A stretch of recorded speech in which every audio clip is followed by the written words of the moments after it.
दोस्तों, स्वागत है आपका मेरे YouTube चैनल इंग्लिश बाबू पर। और आज मैं फिर हाजिर हूँ आपके साथ एक नई स्टोरी लेकर। और दोस्तों, आज जो स्टोरी मैं आपके लिए लेकर आया हूँ ये एक मॉरल स्टोरी है। बहुत ही प्यारी, मज़ेदार, अच्छी कहानी है। कहानी सुनने में आपको मज़ा आएगा। उसके अलावा दोस्तों, आज की इस कहानी में आपको कुछ नए इंग्लिश के वर्ड मीनिंग सीखने को मिलेंगे, उनकी करेक्ट प्रोनाउंसिएशन के बारे में पता चलेगा। और हमेशा की तरह जो इसका ग्रामर का पार्ट है उसे बिल्कुल डिटेल में कवर करेंगे, तो एक एक स्ट्रक्चर को आप बड़ी आसानी से सीख पाएंगे। तो चलिए दोस्तों, आज की इस कहानी को हम शुरू करते हैं। और सबसे पहले कहानी का टाइटल देखते हैं। कहानी का टाइटल है द ट्रेजर हंट। क्या मतलब हुआ दोस्तों? ट्रेजर का मतलब होता है खजाना और हंट का मतलब होता है खोज या फिर तलाश। द ट्रेजर हंट, खजाने की खोज या कह सकते हैं खजाने की तलाश। तो दोस्तों, ये आज की इस कहानी का टाइटल है, शीर्षक है। और अब मैं इसे पढ़ना शुरू करता हूँ। आप लोगों से रिक्वेस्ट है कि आप कहानी को बिल्कुल ध्यान से सुने। और यदि आज की कहानी में आपको कोई भी नया शब्द या फिर नया स्ट्रक्चर मिले तो आप उसे नोट करें। और यदि कहानी पसंद आए तो लाइक भी ज़रूर करें। तो चलिए इसको शुरू करते हैं। Tenali Raman looked out to find that the plants in his garden needed watering. क्या मतलब हुआ दोस्तों? ये जो वाक्य है ये पास्ट इंडेफिनिट का अफर्मेटिव वाक्य है। और जब हम पास्ट इंडेफिनिट में कोई भी अफर्मेटिव का वाक्य बनाते हैं तो वहाँ वर्ब की सेकंड फॉर्म का यूज़ किया जाता है। लुक मतलब देखना, second form looked. Tenali Raman looked out, Tenali Raman ने बाहर देखा। टू फाइंड, ये देखने के लिए। That the plants in his garden, जो प्लांट्स हैं, पौधे हैं, इन हिज गार्डन, उनके बगीचे में, नीडेड वाटरिंग, उन्हें पानी की ज़रूरत है। और दोस्तों, वाटरिंग का मतलब होता है पानी, पौधों को पानी डालना। But as he looked out, लेकिन जब, जैसे ही उन्होंने बाहर देखा, he saw some strange man creeping stealthily in the bushes. He saw, दोस्तों ये जो वाक्य है ये भी पास्ट इंडेफिनिट का ही अफर्मेटिव वाक्य है, जहाँ पे सेकंड फॉर्म लगाई जाती है। सी मतलब देखना और second form saw. But as he looked out, लेकिन जैसे ही उन्होंने बाहर देखा, ही सॉ, उन्होंने देखा, सम स्ट्रेंज मैन। दोस्तों, स्ट्रेंज का मतलब होता है अजनबी, और मैन जो है वो मैन का प्लूरल है, आदमी। उन्होंने कुछ अजनबी आदमियों को देखा। क्रीपिंग, क्रीप का मतलब होता है चुपके से कहीं आना, चुपके से कहीं जाना, खिसकना। क्रीपिंग करता हुआ, चुपके से जाते हुए। स्टील्थली, छुपकर। इन द बुशेस, झाड़ियों में। और दोस्तों, क्रीप का मतलब होता है रैंक कर जाना। तो इस तरह से पूरी लाइन का क्या अर्थ निकला कि जब उन्होंने बाहर देखा, he saw some strange man creeping stealthily in the bushes, मतलब उन्होंने देखा कि कुछ अजनबी आदमी छुपकर झाड़ियों में रेंगते हुए जा रहे हैं। दे वर थीव्स। दोस्तों, ये जो वाक्य है ये एक सिंपल पास्ट का वाक्य है। सिंपल पास्ट का मतलब होता है जब हम पास्ट में कोई ऐसा वाक्य बनाएं जहाँ पर वॉज या फिर वर का इस्तेमाल हेल्पिंग वर्ब के रूप में किया जाता है, साथ में नाउन या एडजेक्टिव को लेकर वाक्य बनाया जाता है बिना किसी वर्ब का प्रयोग किए। थीव का मतलब होता है चोर, और ये प्लूरल है थीव्स। दे वर थीव्स। और दोस्तों, दे का मतलब होता है वे या फिर वे लोग। जब सब्जेक्ट में एक से ज़्यादा लोग शामिल होते हैं तो दे का यूज़ किया जाता है। दे वर थीव्स, वे चोर थे। He had to think fast, उन्हें बहुत जल्दी सोचना था। चलिए आगे देखिए।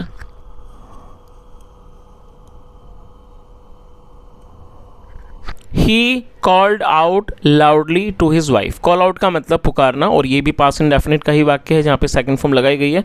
उन्होंने जोर से, लाउडली मतलब जोर से, और ये एडवर्ब है, उन्होंने जोर से अपनी पत्नी को पुकारा।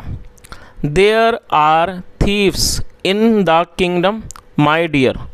और दोस्तों, ये जो वाक्य है ये एक सिंपल प्रेजेंट का वाक्य है। जैसे सिंपल पास्ट में वॉज या वर का इस्तेमाल किया जाता है, ठीक उसी तरह से सिंपल प्रेजेंट में इज एम आर का इस्तेमाल किया जाएगा हेल्पिंग वर्ब के रूप में, साथ में नाउन या एडजेक्टिव को लेकर वाक्य बनाया जाता है। और दोस्तों, यदि इस तरह के वाक्यों की शुरुआत देयर से होगी तो वहाँ पर देयर का कोई भी अलग से मीनिंग नहीं निकाला जाता है। देयर का प्रयोग मात्र वाक्य को बनाने में किया जाता है। तो उन्होंने क्या कहा कि उन्होंने ज़ोर से अपनी पत्नी को पुकारा। There are thieves in the kingdom my dear, मतलब मेरी प्यारी, मेरे प्रिय। There are thieves in the kingdom, राज्य में चोर हैं। We must hide all your jewellery and the valuable. दोस्तों यहाँ पे मस्ट का यूज़ किया गया। मस्ट का प्रयोग किसी आवश्यक सलाह को दर्शाने के लिए किया जाता है, और हाइड का मतलब होता है छुपाना। तो उन्होंने क्या कहा कि वी मतलब हम, we must hide all your jewellery and the valuables, हमें अवश्य ही आपकी सारी जो ज्वेलरी आभूषण हैं और जो वैल्यूएबल्स मतलब जो मूल्यवान वस्तु हैं उन्हें अवश्य ही छुपाना चाहिए। I am bringing the big trunk. दोस्तों ये प्रेजेंट कॉन्टीन्यूस का वाक्य है। प्रेजेंट कॉन्टीन्यूस का मतलब होता है ऐसे वाक्य जहां वाक्यों की टेल पर रहा है, रही है, रहें जैसे शब्द आए, ऐसे वाक्यों में इज एम आर के साथ वर्ब की फोर्थ फॉर्म का यूज़ किया जाता है। ब्रिंग मतलब लाना, और ये फोर्थ फॉर्म है bringing. I am bringing the big trunk, मैं एक बड़ा संदूक ला रहा हूँ। जस्ट हेल्प मी, बस मेरी मदद करो। His wife was completely puzzled. दोस्तों पजल्ड का मतलब होता है किसी बात से हैरान हो जाना, आश्चर्यचकित हो जाना। जो उनकी पत्नी थी वो पूरी तरह से आश्चर्यचकित हो गई। बट शी न्यू, लेकिन वह जानती थी, हर हस्बैंड, अपने पति को, always had some purpose in his crazy actions. और दोस्तों ये जो वाक्य, ये भी पास्ट का ही वाक्य है जहाँ पे सेकंड फॉर्म लगाई जाती है। नो मतलब जानना, second form knew. But she knew, लेकिन वह जानती थी, her husband always had some purpose in his crazy action, मतलब जो उनके पति हैं उनके जो क्रेजी एक्शंस हैं, मतलब जो उनके एकदम अजीबोगरीब ये जो एक्शंस हैं, उनके जो काम होते हैं उनमें कोई ना कोई उद्देश्य होता है। पर्पस का मतलब उद्देश्य, हमेशा ही उनमें क्या है, उद्देश्य होता है। So she went along with him. और दोस्तों ये गो की सेकंड फॉर्म में वेंट, और ये भी पास्ट का ही वाक्य है, इसलिए वह उनके साथ चली गई। वंस दे वर इनसाइड, और जब वे लोग अंदर थे, he quickly whispered his plan to her. Whisper का मतलब होता है कुछ कानाफूसी करना, धीरे से कुछ कहना, और ये सेकंड फॉर्म में विस्पर्ड। और जब वो लोग अंदर थे, he quickly whispered his plan to her, उन्होंने अपनी योजना के बारे में धीरे से उनको बता दिया। विस्पर कर दिया मतलब धीरे से, हौले से उनको अपनी योजना के बारे में बताया। She smiled as she ran to obey him. और दोस्तों ओबे का मतलब होता है बात मानना, किसी की आज्ञा का पालन करना, और ये भी पास्ट का वाक्य है जहाँ पे सेकंड फॉर्म लगाई गई है। शी स्माइल्ड, वह मुस्कुराई, as she ran to obey him, और वो उनकी आज्ञा का पालन करने के लिए दौड़ी। चलिए आगे देखिए। She took a lot of smaller stones while her husband brought a big stones and put them all in the trunk। क्या अर्थ हुआ? She took a lot of smaller stones। और दोस्तों ये भी पास्ट का वाक्य है। टेक मतलब ले जाना है, लेना, second form took। She took a lot of smaller stones मतलब वह कई सारे, बहुत सारे छोटे पत्थर लाई। while जबकि हर हस्बैंड, उनके जो पति थे, brought in बिग स्टोन्स, वो बड़े पत्थर लाए, एंड पुट दैम, और उनको रख दिया, ऑल इन द ट्रंक, और उन सबको ट्रंक में रख दिया। चलिए आगे देखिए। The thieves had overheard Tenaliraman talking to his wife and they waited in the bushes. दोस्तों यहाँ हेड के साथ वर्ब की थर्ड फॉर्म का यूज़ किया गया है, तो ये पास्ट परफेक्ट का वाक्य है। पास्ट परफेक्ट मतलब पास्ट में किसी क्रिया का पूरा होना, पाए जाना। ओवर हियर का मतलब होता है चुपके से किसी बात को सुन लेना, और ये थर्ड फॉर्म है। The thieves had overpowered Tenaliraman talking to his wife. क्या अर्थ हुआ कि चोरों ने तेनालीरामन को अपनी पत्नी से बात करते हुए चुपके से सुन लिया था। And they waited in the bushes, और उन्होंने झाड़ियों में इंतज़ार किया।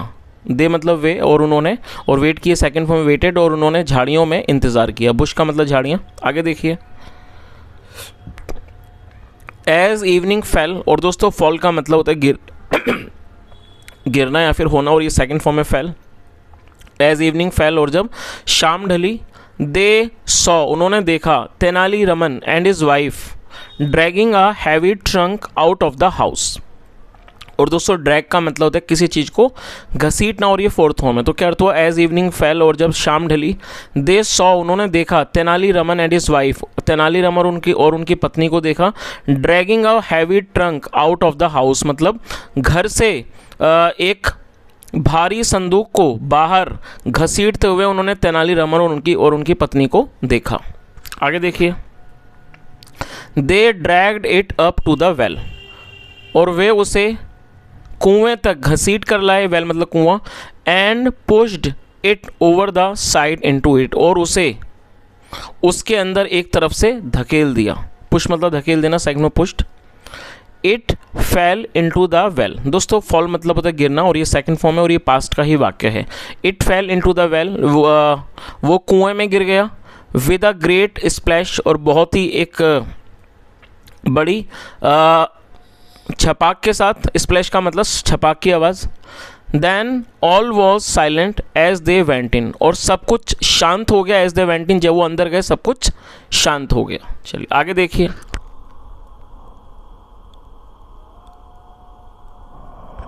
Tenali and his wife locked the doors and the windows and went to sleep। क्या अर्थ हुआ? Tenali Raman and his wife locked the doors and the windows and went to sleep. Tenali Raman और उनकी पत्नी ने दरवाज़ों को और खिड़कियों को बंद कर लिया।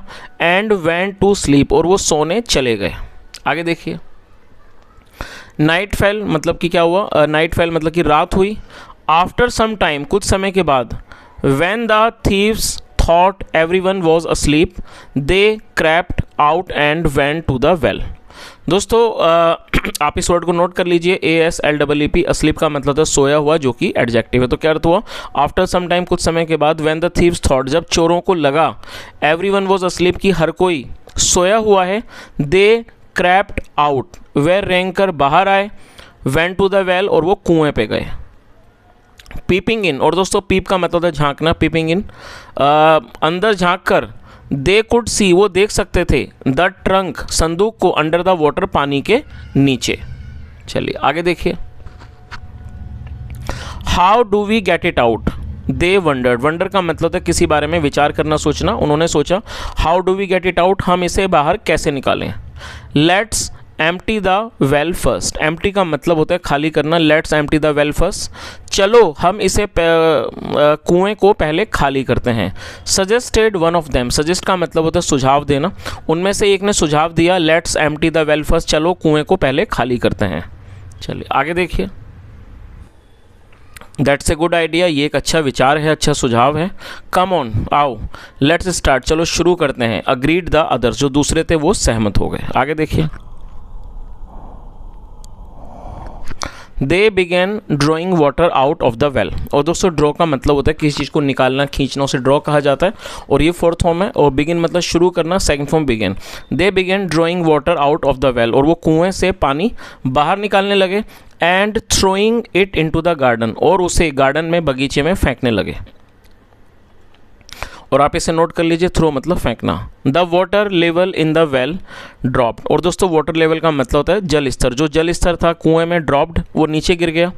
Soon the trunk could be seen, और जल्दी ही जो ट्रंक था, संदूक था, उसे देखा जा सकता था। One of them went down, उनमें से एक नीचे गया। इनटू द वेल, कुएं में। And tied some ropes, tie का मतलब बांधना, second tied. And tied some ropes around the trunk, और उसने ट्रंक, संदूक के आसपास कुछ रस्सियों को बांध दिया। Then they all heaved the trunk out of the well, और फिर सब उन्होंने ट्रंक को, संदूक को खींचकर कुएं से बाहर निकाला। आगे देखिए।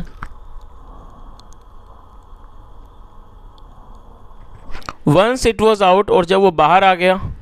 दे ओपनड इट ईगरली। दोस्तों ईगरली का मतलब होता है उत्सुकता है, उत्सुकता से। और ये एक एडवर्ब है। एडवर्ब का मतलब होता है ऐसा शब्द जो किसी वर्ब की विशेषता के बारे में बताए। तो क्या अर्थ हुआ? वंस इट वॉज आउट, और जब वो बाहर आ गया। दे ओपनड इट ईगरली, उन्होंने उसे उत्सुकता से खोला।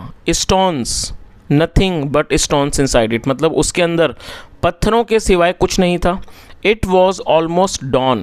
डॉन का मतलब सुबह का समय, और ये लगभग सुबह हो चुकी थी। And Tenali Raman had watched them all the time, और जो तेनाली रमन थे उन्होंने उन्हें सारा समय, पूरा समय उन्होंने उनको देखा था। फ्रॉम हिज विंडो, अपनी खिड़की से। He strolled out and the frightened thieves stood up to run. क्या अर्थ हुआ? ही स्ट्रोल्ड आउट, और वो टहल कर बाहर आए। And the frightened thieves, frightened का मतलब डरे हुए, भयभीत। और ये जो डरे हुए भयभीत चोर थे, स्टूड अप टू रन, वो भागने के लिए खड़े हो गए। चलिए आगे देखिए।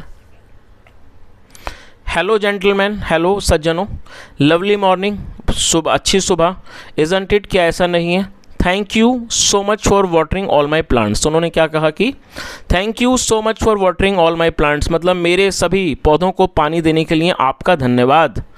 I will call you again when I need you. और दोस्तों यहाँ एपेस्ट्रोफी के बाद डबल एल है जिसका मतलब होता है विल, और ये फ्यूचर इंडेफिनिट का अफर्मेटिव वाक्य है जहाँ पर विल का इस्तेमाल हेल्पिंग वर्ब के रूप में किया जाता है।